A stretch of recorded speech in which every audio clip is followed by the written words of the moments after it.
சம்பாதிப்பதற்கு உங்கள் குழந்தைகளுக்கு நீங்கள் சொல்லிக் கொடுங்கள். அடித்து சொல்லுகிறேன், கோடி ரூபாய் இல்லாவிட்டாலும் கூட ஒரு கோடீஸ்வரன் என்ன வாழ்க்கை வாழ்றான்னு அல்ல அந்த பிள்ளைக்கு தருவான். எழுதி வச்சுக்கீங்க.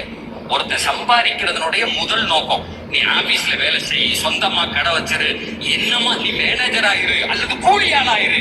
பெருமானார் சொல்லுகிறார்கள்,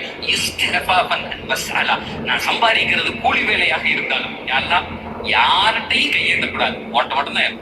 அதுக்கு தான் அந்த சம்பாத்தியம் அப்படின்னு சொல்லணும். எப்படி சொல்லணும்? என் மரணம் வரை நான் பெற்ற பிள்ளையிடத்தில் கூட எனக்கு இது வேணுமா கேட்கவே கூடாது. நீ என்ன போதும் சொல்லி பாருங்களேன்.